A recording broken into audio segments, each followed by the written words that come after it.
Estou aqui no último dia do workshop de Akira Satake, no ateliê Terra Bela, em Cotia. Um lugar maravilhoso, eu não podia perder essa oportunidade de gravar o vídeo da semana aqui.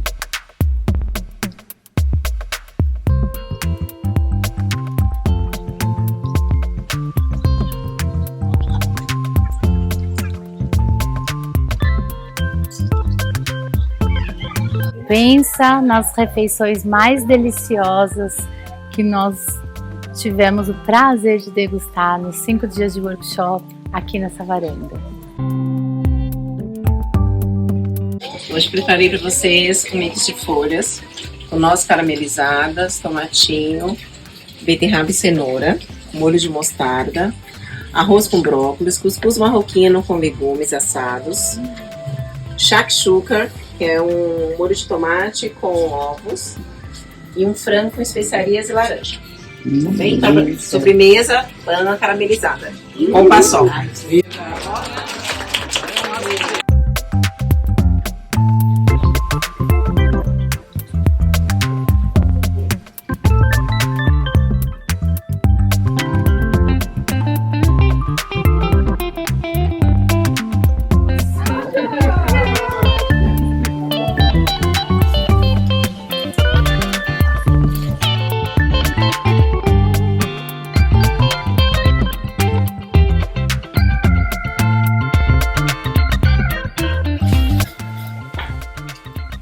Como disse Mr. Akira quando chegou aqui, o ateliê mais lindo onde ele já trabalhou. Beth Rick trabalhando aqui, olha lá.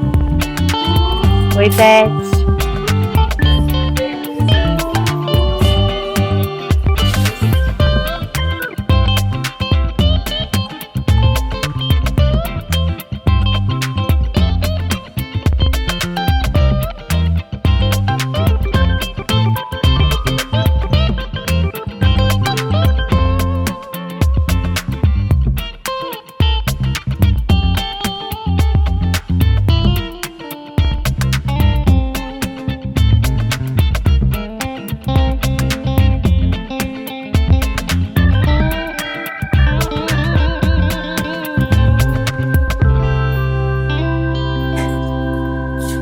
Foi uma oportunidade maravilhosa de trabalhar como tradutora nesse workshop. Como você sabe, o quanto eu gosto de aprender, eu acho que tudo sempre agrega e sempre acrescenta. Além de técnicas primorosas em relação à argila, eu acho que fica de importante, mais importante, muito importante, é essa essência da cerâmica para a gente não perder. Uma essência que para mim ficou muito clara quando eu comecei a estudar sobre cultura e arte japonesa, em que eu aprendi e percebi a verdadeira diferença entre o ceramista japonês e o ceramista ocidental. Enquanto aquele trabalha em comunhão com a argila, nós queremos dominá-la. Nós trabalhamos com produtos naturais. Conforme eu apresentei na palestra no Festival de Cerâmica de Cunha, e esse vídeo você pode ver aqui no canal, em que eu falo, olha, lembra que o leite não vem da caixinha, a cerâmica não vem do pacotinho, a argila ela é uma matéria natural, que a gente tem que aprender a observar, entender e trabalhar junto com ela, e não querer impor a nossa vontade. E essa é a diferença filosófica, a mesma diferença que lá em 1800 e bolinhas, no Festival de Arte de Viena, quando o Japão pela primeira vez resolveu trazer a sua arte e apresentar numa feira internacional, a manifestação pictórica japonesa foi considerada pelos europeus como uma arte infantil, porque desenhava e pintava sem perspectiva. Muitos anos depois, veio-se a descobrir que não era uma questão de perspectiva infantil, era uma questão de perspectiva filosófica. Enquanto o homem ocidental, o ser humano ocidental, homens, mulheres, Eles entendem que nós enxergamos a natureza de um ponto de vista que se distancia e que vê a natureza num outro plano, como se a gente estivesse observando da janela, porque a gente se coloca de fora dessa natureza, superior a ela. A filosofia, o olhar japonês oriental, ele se coloca dentro dessa natureza, como parte dela. Por isso que as figuras representadas na pintura, elas circundam, elas voam, elas flutuam, porque não há essa perspectiva, não há ponto de fuga. A diferença é muito maior do que uma questão de regra das belas artes. É uma questão de visão de mundo. Da mesma maneira, a gente pode transpor isso para a cerâmica, em que o ceramista, ele trabalha junto com a natureza. Ele permite que a argila se manifeste porque ele observa, entende, respeita e deixa que a argila também trabalhe, também se posicione. E ele também respeita o fogo e posiciona as peças dentro do forno, a lenha ou a gás, pensando no caminho que a lambida do fogo vai fazer. É uma diferença de postura em relação à matéria com a qual a gente trabalha. Isso é uma essência muito importante, que a gente pode trazer nos mínimos desdobramentos. Quando me perguntam quanto tempo eu espero um prato secar, e eu respondo para você, eu não sei, porque eu não sei onde você mora, eu não sei a argila que você tem. Tudo depende de você desenvolver o seu olhar, a sua sensibilidade, a sua observação e a sua compreensão para com o material com o qual você trabalha. Entendendo o fundamento e o princípio, aplica na tua realidade. Não copia, não decora, entende.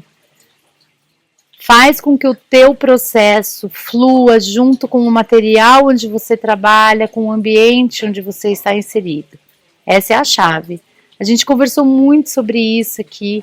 Foi uma aprendizagem maravilhosa, uma aprendizagem mais do que técnica, uma aprendizagem de vida. Bom, então ontem a gente estava conversando um pouquinho sobre tudo que nós estamos vivendo aqui esses dias, filosofia, suscita muitas questões assim em relação à cerâmica, a maneira como enxergar a cerâmica e como viver ela. Aí eu estava conversando com a Doris aqui, ceramista, psicóloga do Rio de Janeiro, e ela resumiu de uma maneira muito sucinta tudo aquilo que eu estava sentindo. Aí eu convidei a Doris para participar do vídeo, para ela compartilhar com vocês e fazer o fechamento de toda essa mensagem que eu gostaria de deixar e de reforçar, não só para o ano que está começando, mas para toda a vida de ceramista, para todo esse caminho aí, para a gente nunca se afastar dessa essência.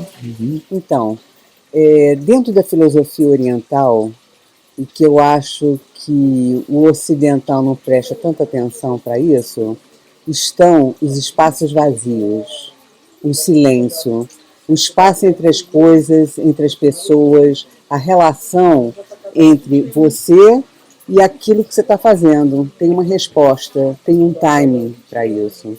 Todas as vezes que a gente não considera e não leva em conta e não observa, a gente acaba ou retardando ou acelerando demais as situações. Então, nós observamos isso na argila.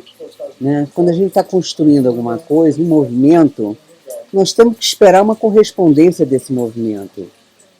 Na culinária, também, você está fazendo, botando os ingredientes, você não coloca tudo do mesmo jeito, da mesma maneira já, tudo. Você espera, e você tem um tempo de silêncio para poder responder a essa situação. Então, é isso, são os espaços negativos, são os espaços vazios, são os espaços entre as coisas, a respiração, a inspiração e a expiração, e os não atropelamentos. Isso eu acho que foi a base essencial dos nossos ensinamentos aqui, né? Respeitar o silêncio, respeitar a pausa, considerar o outro, observar, Essa questão da observação eu acho muito importante. Respirar, observar, sentir e esperar.